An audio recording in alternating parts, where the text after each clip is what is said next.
They say history is written by the victors. But what happens when the victors start erasing the ink? Across America, museum shelves are quietly emptying. Exhibit plaques vanish overnight. Photographs fade, not from time, but from policy.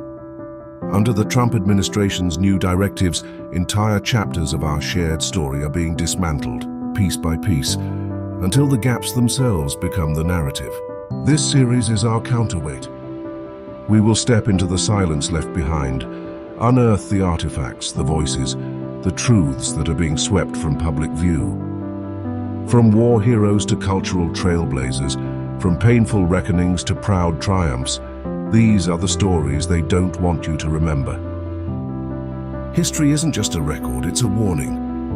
And if we let it vanish, we might not see what's coming next. They can pull artifacts from the glass, strike names from the plaques, delete the photographs. But what they cannot erase is the truth that lingers in the silence. The more they erase, the louder we remember.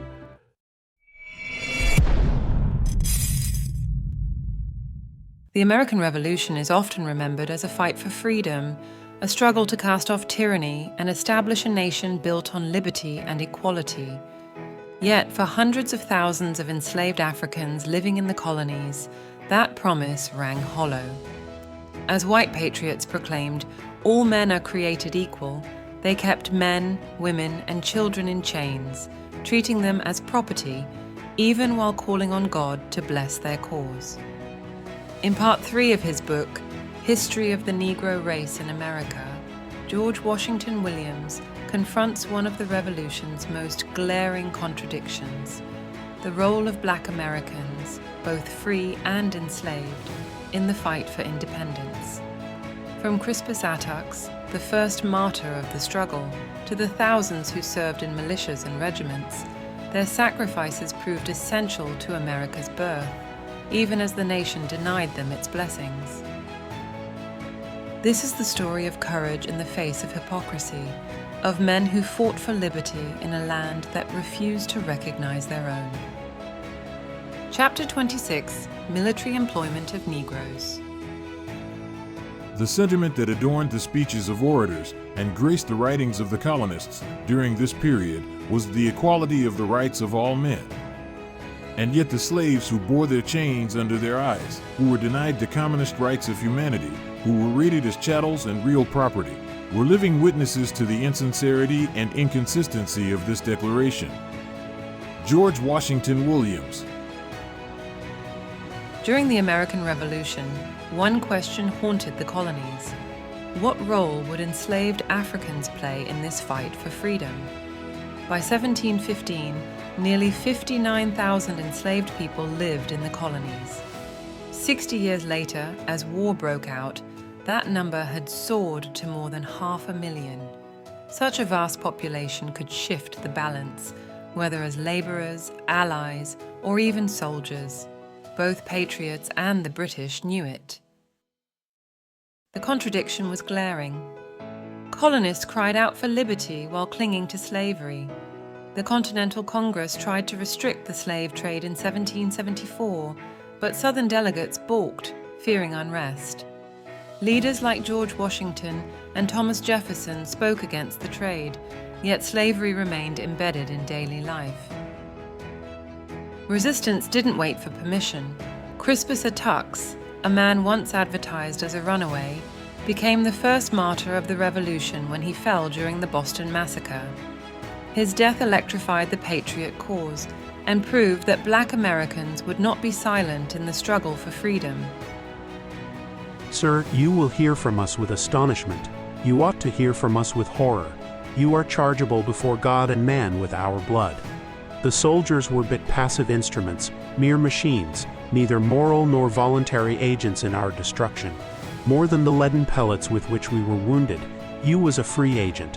You acted coolly, deliberately, with all that premeditated malice, not against us in particular, but against the people in general, which in the sight of the law is an ingredient in the composition of murder. You will hear further from us hereafter. Crispus Attucks to Thomas Hutchinson, Governor of Massachusetts. Free Black men in the North joined the fight early, serving in integrated units. But enslaved men were initially barred, especially in Massachusetts. That barrier collapsed as the war dragged on. Necessity forced leaders to reconsider. The promise of freedom and pay soon became a powerful recruiting tool. In July 1775, George Washington took command of a ragtag army outside Boston. He banned the enlistment of black men, free or enslaved. But Britain's royal governor of Virginia, Lord Dunmore, changed everything. His proclamation promised freedom to enslaved people who joined the crown. The risk was too great. Washington reversed course, allowing free black men to enlist, a decision Congress quickly approved.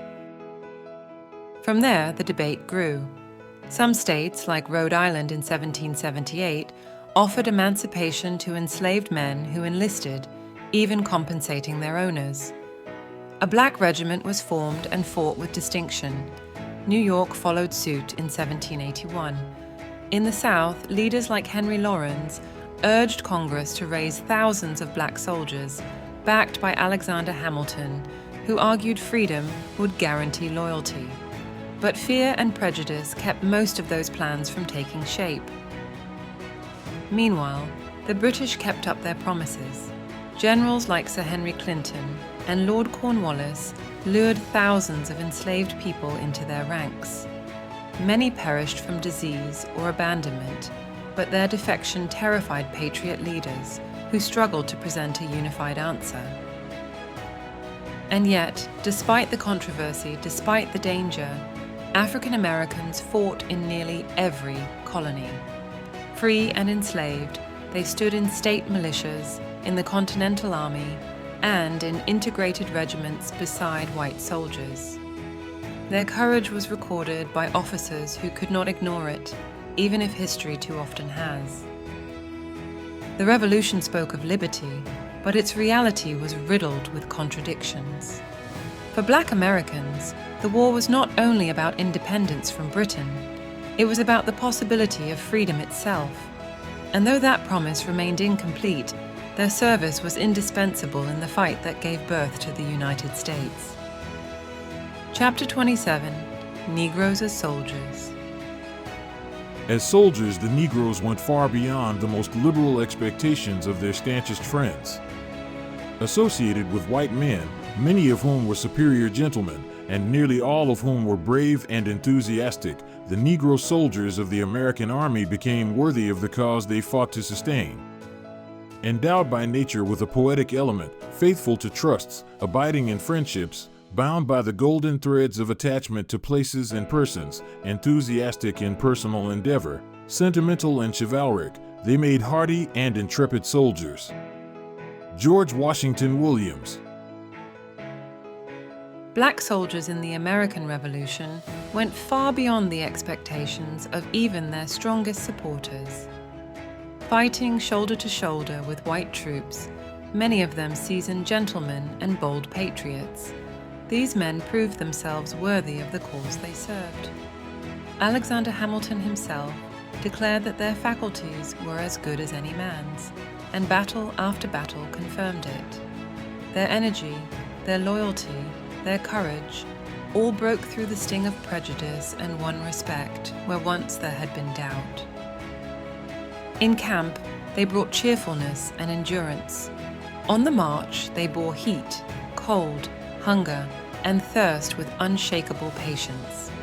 And in battle, their bravery was unmistakable. Officers who had frowned at their presence early on soon admitted these men were the equals of any troops in the army. Significant indeed that a Negro was the first to open the hostilities between Great Britain and the colonies, the first to pour out his blood as a precious libation on the altar of a people's rights. George Washington Williams, on Peter Salem at Bunker Hill. One of the first great tests came at the Battle of Bunker Hill in June 1775. Among the defenders was Peter Salem, born in Framingham, Massachusetts, once enslaved, now a soldier. When British Major Pitcairn charged the colonial redoubt shouting, "The day is ours!" hesitation gripped the defenders until Salem stepped forward. He raised his musket, took aim, and shot Pitcairn dead. In that instant, the tide turned. The enslaved man, who had once known only chains, struck down one of Britain's finest officers. History may not have carved his name on the Bunker Hill monument, but Salem's musket helped secure that day. He was not alone. Salem Poor, another black soldier, fought with such distinction at Bunker Hill that 14 officers petitioned the Massachusetts legislature to recognize his valor. They described him as brave, gallant, and equal to any officer in his conduct. His courage was so remarkable, they wrote, that it deserved special honor from Congress itself. To the Honorable General Court of the Massachusetts Bay. The subscribers beg leave to report to your Honorable House, which we do in justice to the character of so brave a man, that under our own observation, we declare that a Negro man called Salem Poor of Colonel Fry's regiment, Captain Ames's company, in the late battle at Charlestown, behaved like an experienced officer as well as an excellent soldier. To set forth particulars of his conduct would be tedious. We would only beg leave to say, in the person of this said Negro, centers a brave and gallant soldier. The reward due to so great and distinguished a character, we submit to the Congress. Cambridge, Massachusetts, December 5th, 1775. And the stories did not end there. In 1777, Colonel William Barton led a daring night raid to capture British General Prescott in Rhode Island. At his side was a black soldier named Prince. When the raiding party reached Prescott's quarters, it was Prince who smashed through the doors, seized the general in his bed, and delivered him to the Americans, a bold stroke that balanced the earlier capture of General Charles Lee by the British. Perhaps most famous of all was the Rhode Island Black Regiment. Formed in 1778, its ranks filled with men who had won their freedom through enlistment, this unit fought with desperate valor. At the Battle of Rhode Island, they repelled repeated Hessian assaults, holding their ground against overwhelming force. Their defense was so fierce that a Hessian commander asked to be transferred rather than face them again. From the opening shots of the Revolution to the surrender at Yorktown, black soldiers fought on nearly every battlefield. They rescued officers, stormed redoubts, endured siege and slaughter. They fought not only for a new nation's independence, but for the hope of their own freedom. Though history often tried to forget their names, their valor made them impossible to erase. Chapter 28: Legal Status of the Negro. During the Revolution. When the Revolutionary War began, the legal status of the Negro slave was clearly defined in the courts of all the colonies. He was either chattel or real property. George Washington Williams. The law was clear, at least on paper. A black man in bondage was not a citizen, not even fully a man in the eyes of the court. He was property, like a horse or a plow. But when enslaved men put on a uniform and carried a musket, everything became murky. Were they still chattel to be bought and sold? Or were they soldiers, entitled to the same treatment as any prisoner of war? This was no idle question. Congress had to decide what to do with captives and prizes seized at sea.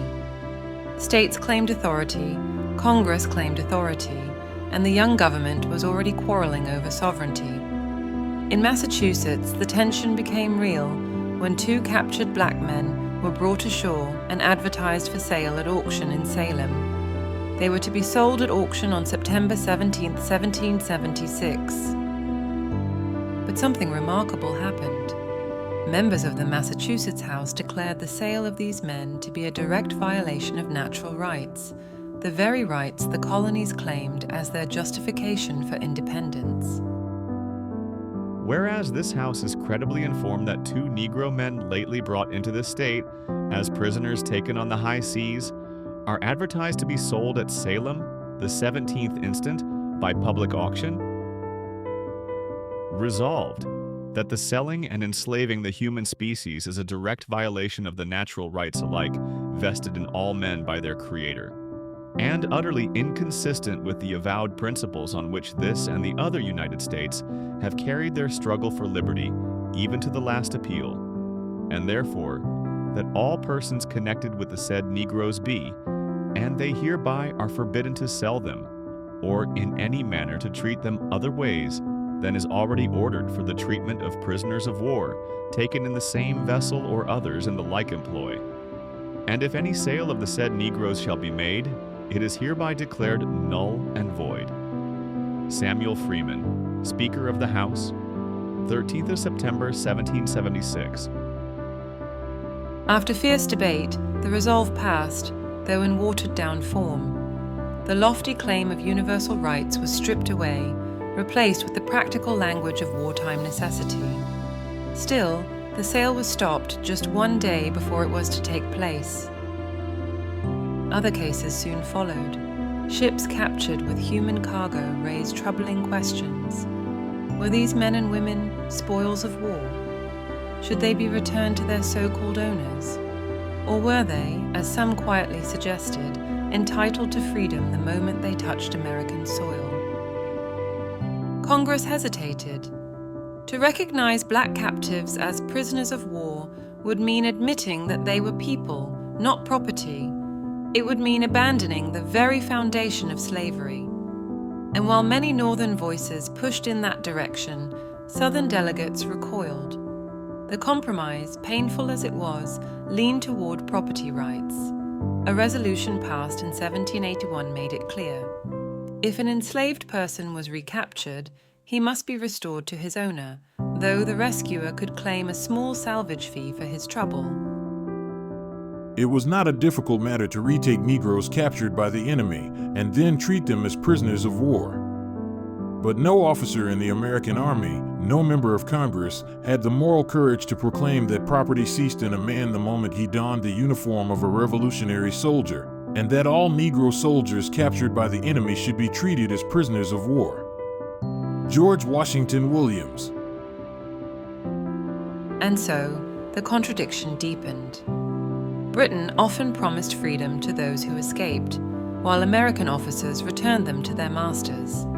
Even Washington himself upheld such claims, ordering courts of inquiry when owners came knocking at the camp gates, demanding their property back, even when that property had worn the uniform of the Continental Army. Enlistment in the Army did not work a practical emancipation of the slave, as some have thought. Negroes were rated as chattel property by both armies and both governments during the entire war. This is the cold fact of history, and it is not pleasing to contemplate. The Negro occupied the anomalous position of an American slave and an American soldier. He was a soldier in the hour of danger, but a chattel in time of peace. George Washington Williams. In the end, the law was cold. A Negro could be a soldier in the line of fire, but once the smoke cleared, he was a slave again. Enlistment did not mean emancipation. It meant living in a strange, tragic duality, an American patriot on the battlefield, a piece of property in the peace that followed. The Revolution promised liberty, but for Black Americans, it delivered a haunting paradox. Freedom fought for, freedom spoken of, freedom even tasted, but too often denied when the muskets fell silent. Chapter 29, The Negro Intellect. One of the standing arguments against the Negro was that he lacked the faculty of solving mathematical problems. This charge was made without a disposition to allow him an opportunity to submit himself to a proper test. It was equivalent to putting out a man's eyes and then asserting boldly that he cannot see, of manacling his ankles and charging him with the inability to run. George Washington Williams. From the earliest days of slavery in America, education was forbidden to the enslaved. Laws, punishments, and constant threats made learning a dangerous pursuit. Yet, despite these barriers, some African Americans achieved intellectual brilliance, leaving an enduring mark in fields such as astronomy, mathematics, and medicine. Benjamin Banneker, the astronomer. Born in 1731 in Maryland, Benjamin Banneker was the grandson of an Englishwoman, Molly Welsh, and the son of Robert and Mary Banneker.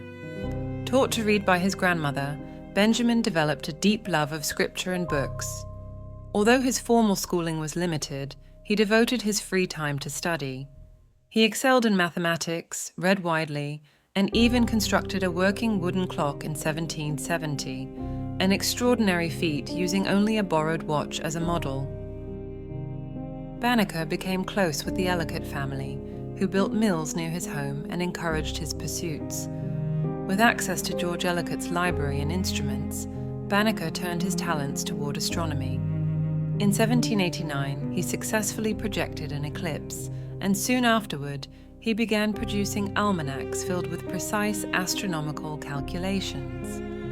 His 1792 almanac, published in Baltimore, earned praise from leading scientists and won him fame on both sides of the Atlantic. Banneker also used his platform to challenge racism.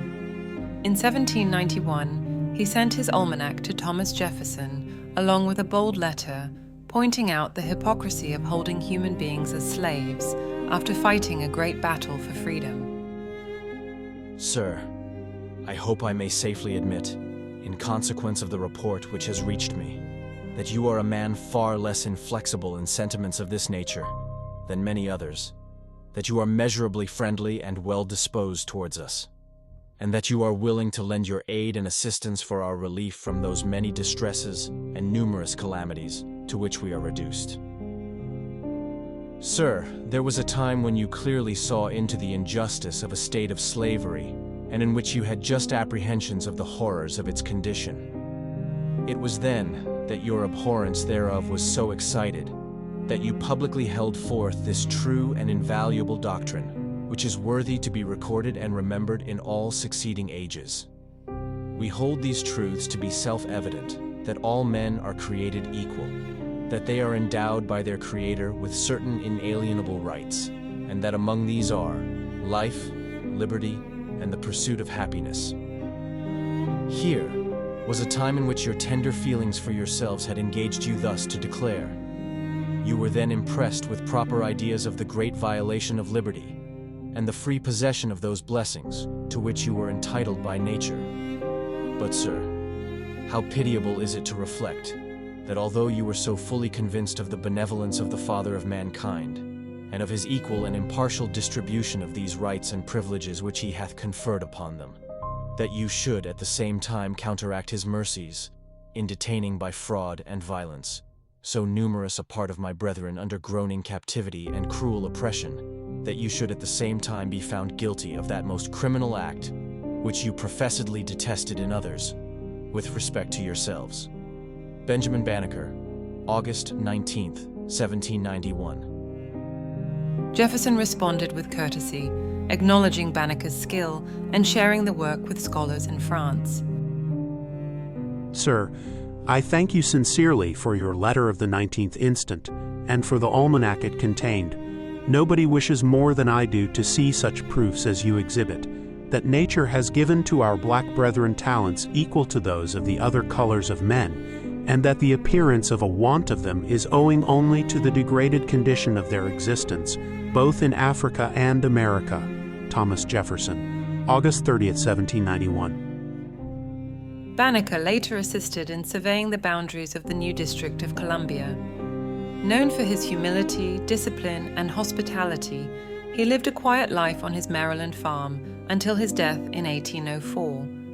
Sadly, his home and many belongings were lost to fire, but his legacy as one of America's first great black intellectuals lives on. Benjamin Banneker was known favorably on 2 continents, and at the time of his death was the most intelligent and distinguished Negro in the United States. George Washington Williams. Thomas Fuller, the mathematician. Thomas Fuller, born in Africa and enslaved in Virginia, was known as the Virginia Calculator. Fuller possessed an extraordinary gift for mental arithmetic. Unable to read or write, he could nonetheless solve complex mathematical problems in seconds, often outperforming educated men with pen and paper.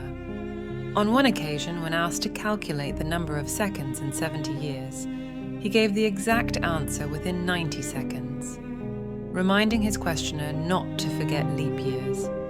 Fuller's genius astonished contemporaries, proving the fallacy of claims that black people lacked intellectual ability. Fuller was such a prodigy that, when he died, his obituary was published in several newspapers. Thus died Negro Tom, this untaught arithmetician, this untutored scholar. Had his opportunities of improvement been equal to those of thousands of his fellow men, neither the Royal Society of London, the Academy of Science at Paris, nor even a Newton himself need have been ashamed to acknowledge him a brother in science. Columbian Sentinel of Boston, December 29, 1790. James Derham, the physician. Through all time, the science of medicine has been regarded as ranking among the most intricate and delicate pursuits man could follow. Such a position demands of a man not only profound research in the field of medicine, but the rarest intellectual and social gifts and accomplishments. For a Negro to gain such a position in the 19th century would require merit of unusual order. But in the 18th century, when slavery had cast its long, dark shadows over the entire life of the nation, for a Negro, born and reared a slave, to obtain fame in medicine second to none on the continent, was an achievement that justly challenged the admiration of the civilized world. George Washington Williams. Born enslaved in Philadelphia in 1762, James Derham learned to read, write, and assist his master, a physician. After being sold several times, he eventually gained his freedom and established a medical practice in New Orleans. Fluent in English, French, and Spanish, Derham built a reputation as a skilled doctor, earning over $3,000 a year by his mid-20s. In 1788, Dr. Benjamin Rush, one of America's most respected physicians, praised Derham as one of the most eminent doctors in the city. Together, the lives of Banneker, Fuller, and Derham shatter the falsehood that African Americans were incapable of intellectual achievement. Each man, in his own way, proved that brilliance could flourish even in the harshest soil of slavery and oppression. Their legacies remind us that genius is not bound by race or circumstance, but by opportunity and determination. In honoring their contributions, we not only reclaim their rightful place in history, but also affirm the enduring truth that talent, discipline, and vision can break through even the most formidable barriers. Chapter 30, Slavery During the Revolution. The thunder of the guns of the Revolution did not drown the voice of the auctioneer. George Washington Williams. Even as Americans fought for liberty, the slave trade marched on. Human beings were bought and sold, while patriots proclaimed freedom from tyranny. Hypocrisy stood at the heart of the struggle. The Declaration of Independence rang with the words, "All men are created equal," yet in Boston and beyond, newspapers still carried ads selling black men, women, and children as property. There were voices who dared to point out the contradiction. In 1776, William Gordon of Roxbury urged that slavery be abolished, warning that America could not call on God for justice while practicing such hypocrisy. If these, gentlemen, are our genuine sentiments, and we are not provoking the deity by acting hypocritically to serve a turn, let us apply earnestly and heartily to the extirpation of slavery from among ourselves. William Gordon. He was ignored. That same year, proposals for emancipation appeared in Boston newspapers, only to be smothered by silence. Liberty, it seemed, was a principle many were unwilling to extend to those in bondage. Meanwhile, the buying and selling continued. To be sold, a stout, hearty, likely Negro girl, fit for either town or country. Inquire of Mr. Andrew Gillespie, Dorchester. The Independent Chronicle, October 3, 1776. To sell, a hardy, likely Negro wench about 12 or 13 years of age, has had the smallpox, can wash, iron, card, spin, etc., for no other fault but for want of employ. The Independent Chronicle, November 28, 1776. To be sold, a likely Negro man, 22 years old, has had the smallpox, can do any sort of business, sold for want of employment. The Continental Journal, April 3, 1777. Men, women, even unborn children were advertised alongside cows and farmland, all of this in the so-called cradle of liberty. Yet enslaved people did not remain silent. On March 18, 1777, a group of black Bostonians, including Prince Hall, petitioned the Massachusetts legislature. The petition of a great number of Negroes, who are detained in a state of slavery in the very bowels of a free and Christian country, humbly showing that your petitioners apprehend that they have, in common with all other men, a natural and inalienable right to that freedom, which the great parent of the universe hath bestowed equally on all mankind, and which they have never forfeited by any compact or agreement whatever. But they were unjustly dragged by the cruel hand of power from their dearest friends, and some of them even torn from the embraces of their tender parents, from a populous, pleasant and plentiful country, and in violation of the laws of nature and of nations, and in defiance of all the tender feelings of humanity, brought hither to be sold like beasts of burden, and, like them, condemned to slavery for life, among a people possessing the mild religion of Jesus, a people not insensible of the sweets of national freedom, nor without a spirit to resent the unjust endeavors of others to reduce them to a state of bondage and subjection.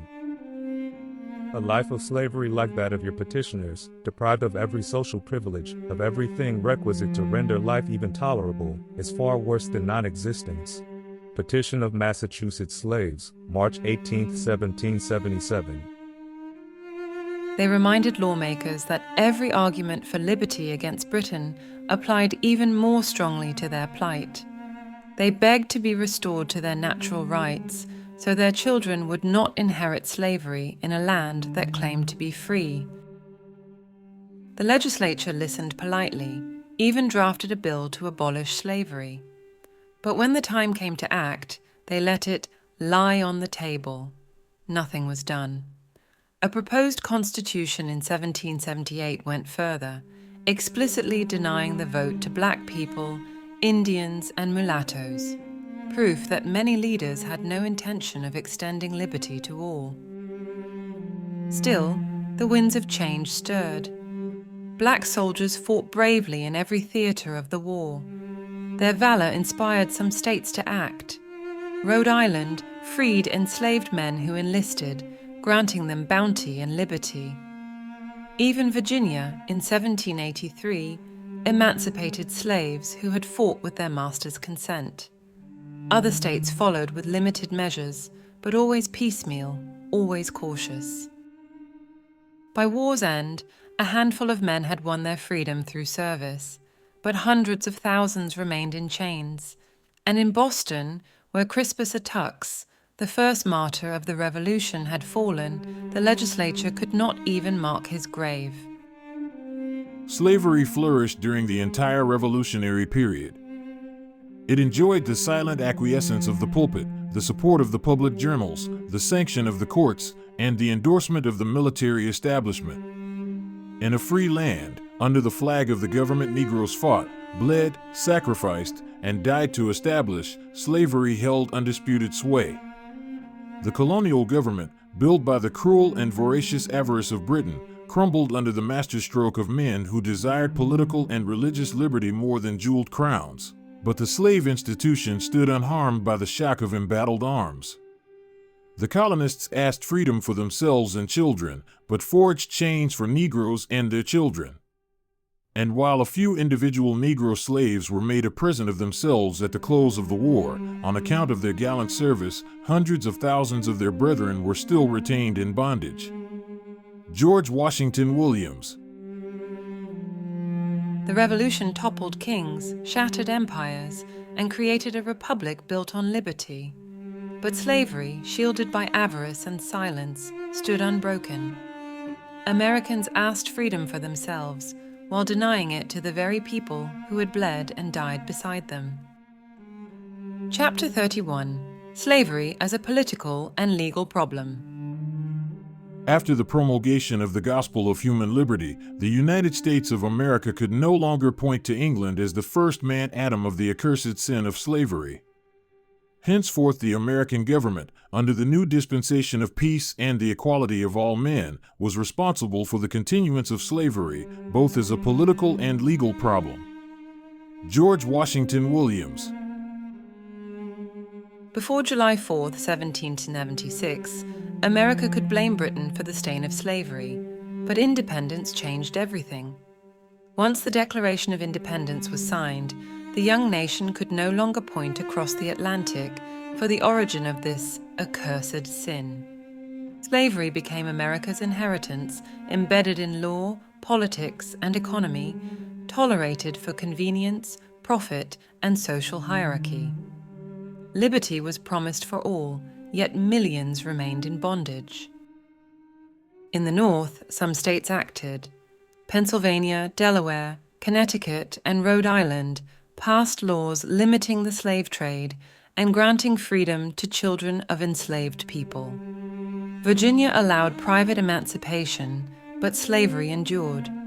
In the South, it was indispensable, codified politically and socially, reinforced by the Three-Fifths Compromise and the drive for power and expansion. Jefferson envisioned banning slavery in Western lands after 1800, and the Northwest Ordinance of 1787 prohibited it north of the Ohio, but Southern states secured rights to continue importing enslaved people. At the Constitutional Convention, slavery loomed over every debate. Northern delegates opposed it morally, but compromise was inevitable. South Carolina and Georgia demanded 20 more years of the African slave trade. Political power tipped toward Southern planters, producing the Three-Fifths Rule, Senate equality for small states, and the 20-year extension of the slave trade, securing the Union at a profound moral cost. When the Constitution was ratified in 1787, the United States was a republic of liberty built paradoxically on human bondage. In 1789, the first Congress debated a tariff bill when Virginia's Mr. Parker proposed a $10 tax on every slave imported. Some opposed the idea, arguing it was premature or immoral to list humans with goods. Others, like Madison, framed it strategically to signal national disapproval and protect Southern states from long-term weakness. Parker withdrew, and the bill never emerged. Meanwhile, Massachusetts quietly ended slavery through legal challenges, including Elizabeth Freeman and Quock Walker, establishing that human bondage violated the state constitution. Anti-slavery activism spread. Benjamin Franklin, president of the Pennsylvania Society for Promoting the Abolition of Slavery, urged careful emancipation and support for freed people, petitioning Congress to curb the African trade. Congress confirmed it could not ban slave importation before 1808, nor interfere with slavery within states, but it could regulate international trade and ensure humane treatment. Vermont led the way in 1791, abolishing slavery entirely, while Kentucky protected it. Anti-slavery petitions continued, sometimes ignored, sometimes sparking debate. Congress passed fugitive slave laws in 1793 and, in 1794, enacted the first law targeting the international slave trade.